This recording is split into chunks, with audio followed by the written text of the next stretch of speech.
Hello my dear students, how are you all? I welcome you all back to your history class. आज हम एक new chapter आपकी history book का start करने वाले हैं जो कि है आपकी हिस्ट्री बुक का chapter number 7 an imperial capital Vijayanagara, जिसमें हम पढ़ेंगे कौन सी सिटी के बारे में, विजयनगर, जो कि एक कैपिटल थी 14 to 16 सेंचुरी के बीच में। इसी चैप्टर का आज हम पार्ट 1 करने वाले हैं। So without any further delay, let's get started. इससे पहले कि हम हमारा चैप्टर स्टार्ट करें, हम एक ब्रीफ इंट्रोडक्शन ले लेते हैं कि इस चैप्टर में क्या क्या हम पढ़ने वाले हैं। विजयनगर और द सिटी ऑफ विक्ट्री, यानी कि ये जो वर्ड है विजयनगर, इसका लिटरल मीनिंग क्या था? The city of victory was the name of both a city and an empire, यानी कि जो विजयनगर था वो सिटी का भी नाम था और उस सिटी में जो एम्पायर एग्जिस्ट करता था उसका नेम भी क्या था? विजयनगर ही था। The empire was founded in the 14th century. इस जो एम्पायर, जो विजयनगर एम्पायर था, इसकी फाउंडेशन कब हुई थी? 14th सेंचुरी में हुई थी। In its heyday it stretch from the river Krishna. अब यानी कि कितना वास्ट था ये एम्पायर, तो वो हम देखते हैं। ये जो एम्पायर था वो कृष्णा रिवर से नॉर्थ में जो है वहां से लेके साउथ के जो पेनिनसुला है वहां तक फैला हुआ था। Although it fell into ruins in the 17th and 18th century, यानी कि जब 17th और 18th सेंचुरी आई तब तक आते आते ये एम्पायर रुइंस में मतलब खत्म हो गया था ये empire. It lived on the memories of people living in the Krishna Tungabhadra doab. लेकिन जो उस रिवर के किनारे जो तुंगभद्रा द्वाब में जो लोग रहते थे, उन्होंने इस जो एम्पायर है उसकी मेमोरीज को अलाइव रखा।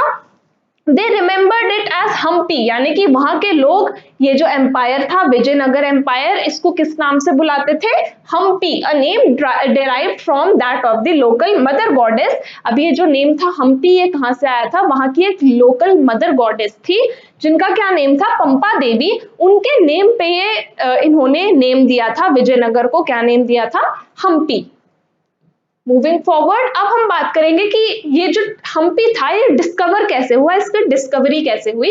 The ruins at Hampi were brought to light in 1800 by an engineer and antiquarian named colonel Colin Mackenzie. अब एक कर्नल थे कॉलिन मैकेंजी, उन्होंने हम्पी की डिस्कवरी करी पहली बार। कौन से ईयर में? 1800 में इन्होंने सामने लाया, वर्ल्ड के सामने इसको लेके आए।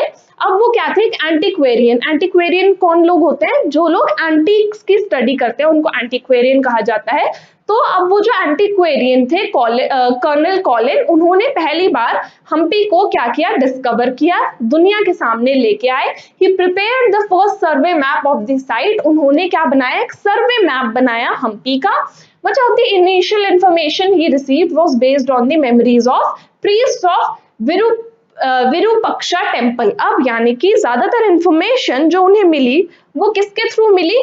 जो विरूपक्षा एक टेम्पल था हम्पी में, एंड द श्राइन ऑफ पंपा देवी, यानी कि ये जो दो श्राइन्स थे, एक तो ये टेम्पल था विरूपक्षा टेम्पल और दूसरा था पंपा देवी श्राइन। यहाँ से इन दो जगहों के से उनको बहुत कुछ इंफॉर्मेशन मिली हम्पी के बारे में। Subsequently, from 1856, photographers began to record the monuments, which enabled scholars to study them. यानी कि जो फोटोग्राफर्स थे उन्होंने धीरे धीरे रिकॉर्ड करना शुरू कर दिया हम्पी के बारे में, जिसकी वजह से जो हमारे हिस्टोरियंस थे उन्होंने हम्पी के बारे में स्टडी करना शुरू किया।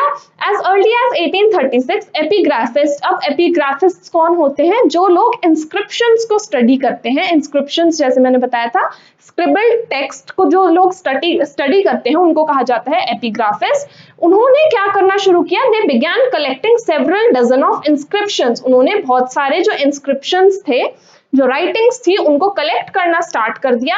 Found at this and and other temples at Hampi, यानी कि हम्पी में जितने भी टेम्पल्स थे उनमें से जो भी फाइंडिंग्स मिल रही थी उनको स्टडी करना स्टार्ट कर दिया।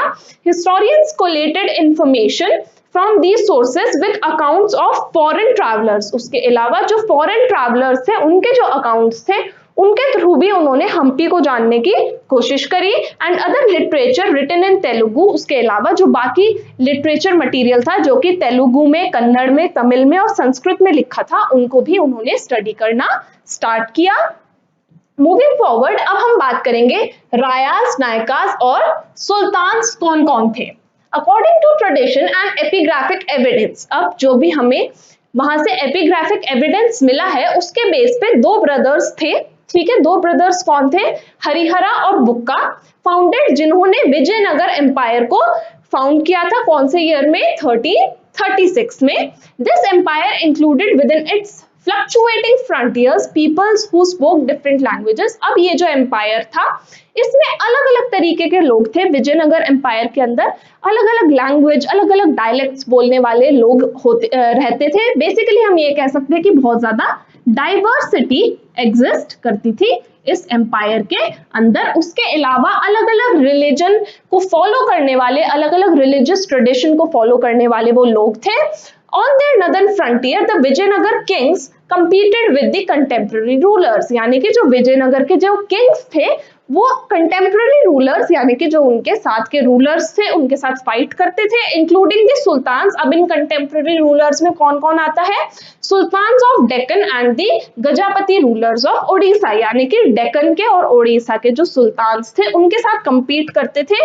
किसके लिए कंपीट करते थे? For control of the fertile river valleys and the resources के लिए और रिवर वैली के वाटर्स के लिए, generated by lucrative overseas trade, यानी कि ताकि जो ट्रेड है उसको वो अपनी तरफ अट्रैक्ट कर सके। At the same time interaction between these states led to sharing of ideas. अब ये जो इंटरेक्शन हो रहा था सभी स्टेट्स में, इसकी वजह से क्या हुआ? उन्होंने अपने आइडियाज को शेयर किया, specially in the field of architecture. और ये जो ज्यादा आइडियाज शेयर हुए ये सबसे ज्यादा कौन सी फील्ड के हुए? आर्किटेक्चर की। Moving forward, some of the areas that were incorporated within the empire had witnessed the development of powerful states. अब जो विजयनगर एम्पायर के अंदर जो एरियाज आते थे उनमें से जो कुछ एरियाज थे वो धीरे धीरे किसमें कन्वर्ट हो गए? पावरफुल स्टेट्स में कन्वर्ट हो गए, such as those of the Cholas in Tamil Nadu and Hoysalas in Karnataka. अब जो रूलर्स थे विजयनगर के, who called themselves रायाज, अब वो खुद को क्या बुलाते थे? रायाज बुलाते थे। built on these traditions and carried them as we will see literally to new heights, यानी कि वो इस एम्पायर को नई हाइट्स पे लेके चले गए। बहुत ज्यादा इम्पैक्टफुल ये एम्पायर बनने लगा। अब हम बात करेंगे कौन कौन से किंग्स और ट्रेडर्स ने विजयनगर के डेवलपमेंट में हेल्प करी। As warfare during these times depended upon effective cavalry, यानी कि उस टाइम पे जितना भी वॉरफेयर होता था या जितनी भी वॉर्स होती थी उनमें जो सबसे ज्यादा रोल होता था वो किसका होता था? कैवलरी, यानी कि हॉर्सेस का। The import of horses from Arabia and Central Asia was very important, इसीलिए जो हॉर्सेस हैं उनको लेके आना, इंपोर्ट करना, कहाँ से इंपोर्ट किए जाते थे? अरेबिया से और सेंट्रल एशिया से। वो बहुत जरूरी था ताकि वो अपने राइवल किंगडम्स के साथ लड़ सके। Local communities of the merchants known as the kudirai chettis, अब जो लोकल मर्चेंट्स होते थे जिनके थ्रू ट्रेड को फैसिलिटेट किया जाता था उनको क्या कहा जाता था? कुदिराई चेतीस और हॉर्स मर्चेंट्स। कुदिराई चेतीस या फिर हॉर्स मर्चेंट्स भी उनको कहा जाता था। also participated in these exchanges, वो भी इन हॉर्स के एक्सचेंजेस में पार्टिसिपेट करते थे। From 1498 other actors appeared on the scene, लेकिन उसके बाद और भी लोग इसमें शामिल होने लगे। These were the Portuguese, कौन थे वो लोग? Portuguese who arrived on the west coast of the subcontinent, जो कहाँ पे आ गए? सब कॉन्टिनेंट के वेस्ट कोस्ट में आके रहने लगे। And attempted to establish trading and military stations, उन्होंने क्या करना शुरू किया कि उन्होंने धीरे धीरे ट्रेड करना स्टार्ट कर दिया और वो भी चाहते थे कि हमारी भी एक स्ट्रॉन्ग कैवलरी बन जाए। देयर सुपीरियर मिलिट्री टेक्नोलॉजी, अब उनके पास क्या थी? बहुत सुपीरियर मिलिट्री टेक्नोलॉजी थी। Specially the use of muskets enable them to become important players in the tangled politics of the period, यानी कि जो पोर्टुगीज थे धीरे धीरे बहुत ही ज्यादा एक इंपॉर्टेंट रोल प्ले करने लगे। Vijayanagara was also noted for its markets, इसके अलावा जो विजयनगर एम्पायर था वो और किस लिए इंपॉर्टेंट था? अपने मार्केट्स के लिए भी बहुत ज्यादा जाना जाता था विजयनगर एम्पायर। डीलिंग, अब उसके जो मार्केट्स थे विजयनगर के उसमें क्या क्या अवेलेबल होता था? Spices, textiles and precious stones. तो इस तरीके की चीजें विजयनगर के एम्पायर में बहुत ज्यादा, वहां के मार्केट्स में बहुत ज्यादा फेमस थी। Trade was often regarded as the status symbol, उस टाइम पे जो ट्रेड था उसको एक स्टेटस सिंबल की तरह माना जाता था। For such cities which boasted of a wealthy population, यानी कि इन सिटीज में क्या बहुत ज्यादा एग्जिस्ट करती थी, बहुत ज्यादा वेल्दी पॉपुलेशन, बहुत ज्यादा रिच लोग यहाँ पे रहते थे। That demanded high value exotic goods, अब रिच लोग रहेंगे तो उनकी डिमांड्स भी बहुत बड़ी बड़ी होंगी, तो वो कैसे डिमांड करते थे, एक्सोटिक गुड्स की वो डिमांड करते थे, स्पेशली प्रीशियस स्टोन्स, जिसमें क्या इंक्लूडेड था ऐसे डिमांड्स में, प्रेशियस स्टोन्स और ज्वेलरी से related demand. The revenue derived from trade in turn contributed significantly to prosperity of the state, यानी कि ऐसे महंगे महंगे सामान को बेच के जो रेवेन्यू मिलता था उस पैसे से धीरे धीरे ये जो स्टेट थी विजयनगर एम्पायर था और ज्यादा पॉपुलर होने लगा, और ज्यादा प्रॉस्परस होने लगा, और ज्यादा फ्लरिश करने लगा। अब अगर हम बात करें the apogee and the decline of the empire, कि कैसे जो एम्पायर था वो अपनी पीक पे गया और पीक पे जाने के बाद कैसे वो एकदम से डिक्लाइन हो गया, कैसे एकदम से खत्म हो गया।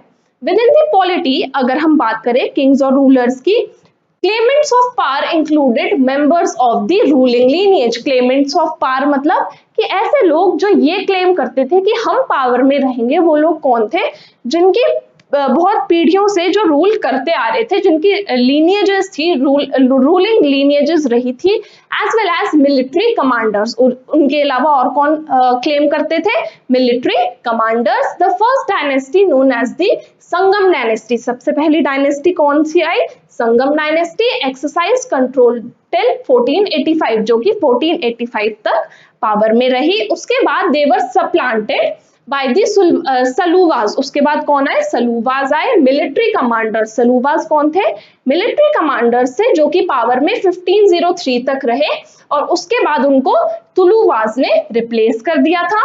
This was the time when the land between the Tungabhadra and the Krishna reverse, अब जो ये जो दो रिवर्स थी इनके बीच का जो लैंड था वॉज एक्वायर्ड, जिसको इस लैंड को, जो इन दो रिवर्स के बीच का लैंड था उसको क्या कहा जाता था, रायचर द्वाब कहा जाता था, और उसको इन्होंने अक्वायर कर लिया था। Although the kingdom remained in the constant state of military preparedness, यानी कि जो किंगडम थी हर टाइम मिलिट्री के एक स्ट्रिक्ट कंट्रोल के अंदर इसको रखा जाता था, प्रोटेक्शन के अंदर रखा जाता था, लेकिन तब भी ये जो स्टेट थी ये धीरे धीरे फ्लरिश करती रही। It flourish under the conditions of unparalleled peace and prosperity, यानी कि कभी भी इसकी जो पीस और प्रोस्पेरिटी थी वो कभी भी डिस्टर्ब नहीं हो पाई। Krishnadeva Raya is credited with building some fine temples, अब जो कृष्णदेव राय हैं उन्होंने कुछ बहुत ज्यादा फाइन टेम्पल्स उस टाइम पे कंस्ट्रक्ट करवाए, and adding impressive gopurams to many important south Indian temples, उसके अलावा बहुत सारे बहुत इंपॉर्टेंट बहुत फाइन साउथ इंडियन टेम्पल्स उस टाइम के कंस्ट्रक्ट हुए हुए हैं। He also founded the suburban township near Vijayanagar, Vijayanagara के पास उन्होंने एक टाउनशिप बनाई जिसको क्या नाम दिया गया, Nagalapuram, after his mother. Some of the most detailed descriptions of Vijayanagara, यानी कि विजयनगर के बारे में कुछ बहुत ज्यादा डिटेल्ड डिस्क्रिप्शन उन्हीं के टाइम से आते हैं। फॉलोइंग कृष्णदेव राय, यानी कि कृष्णदेव राय के बाद जब उनकी डेथ हो गई थी 1529 में, जो उनके सक्सेसर थे were troubled by rebellious नायकास, उनके सक्सेसर्स को जो नायका डायनेस्टी थी उसने बहुत ज्यादा परेशान करना शुरू कर दिया, जो उसके मिलिट्री चीफ्स थे उन्होंने बहुत ज्यादा दुखी करना शुरू कर दिया था उनके रूल को। During this period as indeed earlier the military ambitions of the rulers of Vijayanagara as well as those of Deccan sultanates resulted in shifting alignments, धीरे धीरे क्या होने लगा, अलाइनमेंट्स यानी कि जो रूल था वो धीरे धीरे शिफ्ट होने लगा। Eventually this led to alliance of sultanates, यानी कि बहुत सारी सल्तनट्स एक साथ मिल गई किसके अगेंस्ट, ताकि विजयनगर को वो अक्वायर कर सके, विजयनगर पे अपना कंट्रोल कर सके। इन 1565 रामा राया, अब जो रामा राया थे chief minister of Vijayanagara, Vijayanagara के chief minister, led the army into battle at Rakshasi Tangadi. अब ये जो एरिया था where his forces were routed by the combined armies of Bijapur, Ahmadnagar and Golconda. The victorious armies, अब ये जो आर्मीज थी ये जीत गई। sacked the city of Vijayanagara, ये विजयनगर पे रूल करने लगी। The city was totally abandoned within a few years, लेकिन कुछ टाइम बाद सिटी पूरी तरीके से खाली हो गई थी, वहां पे कुछ नहीं बचा था। Now the focus of the empire shifted to the east where the Aravidu dynasty. अब अगर हम विजयनगर के ईस्टर्न पार्ट में जाए तो वहां पे कौन रूल कर रही थी? अराविडू डायनेस्टी रूल कर रही थी, ruled from Penukonda and later from Chandragiri near Tirupati. अब जो एक जगह है चंद्रगिरी, वहां तक ये लोग रूल करते थे, जो कि तिरुपति के पास पड़ती है। अब अगर हम बात करें जो रायाज और नायकाज आए, उनका क्या रोल था? Among those who exercise power in the empire, यानी कि जो लोग इस एम्पायर को रूल कर रहे थे उनमें रायाज और नायकाज भी थे। पर military chiefs who usually controlled forts and had armed supporters, इनके बड़े बड़े फोर्ट्स थे, बड़े बड़े किले थे, और आर्म्ड सपोर्टर्स मतलब इनकी आर्मी भी होती थी। These chiefs often moved from one area to another. अब ये जो chiefs थे ये एक एरिया से दूसरे एरिया में मूव करते रहते थे, and in many cases were accompanied by peasants looking for fertile land on which to settle. उसके अलावा इनके साथ और कौन होता था? ऐसे लोग जो कि fertile land की तलाश में होते थे ताकि वो वहां पे settle down हो सके। These chiefs were known as नायकास, in chiefs को क्या कहा जाता था? नायकास, and they usually spoke Telugu और कन्नड़, तेलुगु और कन्नड़ लैंग्वेज ये बोलते थे। Many नायकास submitted to the authority of kings, यानी कि बहुत सारे नायकास ऐसे थे जिन्होंने विजयनगर के जो किंग्स रहे थे उनको सबमिट कर दिया था, यानी कि उनके अंडर आ गए थे। But they often rebelled and had to be subdued by military action, लेकिन बार बार उनके अगेंस्ट रिबेल भी करना पड़ा from time to time. The Amar Nayaka system was a major political innovation of the Vijayanagar Empire. जो अमर Nykaa system था वो एक बहुत ही बड़ी इनोवेशन रही थी इस एम्पायर में। The amara nayakas were military commanders, amara nayakas कौन थे? ये मिलिट्री कमांडर्स हुआ करते थे, who were given territories to govern by Raya, जिनको राया ने टेरिटरीज दे दी थी कंट्रोल करने के लिए। दे कलेक्टेड टैक्स, अब ये क्या करते थे? इनका क्या रोल होता था अमर नायकास का? लोगों से टैक्स कलेक्ट करना, पीजेंट से ड्यूज लेना, क्राफ्ट पर्संस और ट्रेडर्स से टैक्स वगैरह कलेक्ट करना।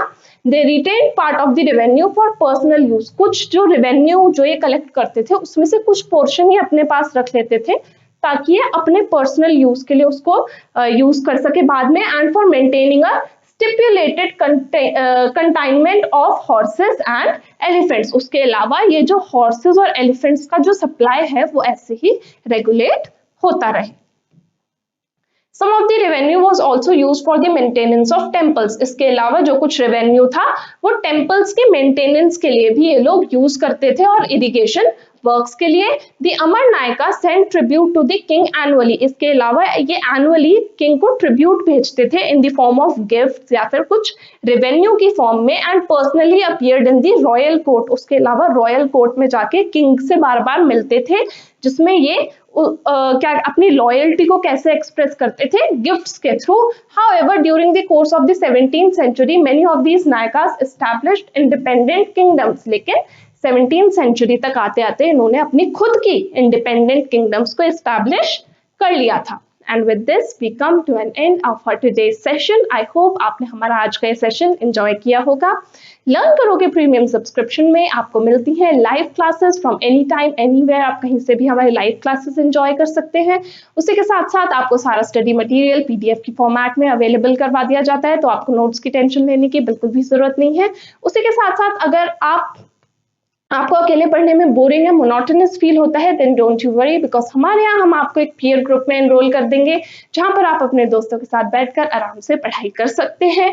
हमारा जो ऑफिशियल ऐप है लर्न करो द लाइव लर्निंग ऐप, उसको डाउनलोड कीजिए, हमें टेलीग्राम पर भी ज्वाइन कीजिए। इसी के साथ हमारा पार्ट 1 विजयनगर का यहीं पे खत्म होता है।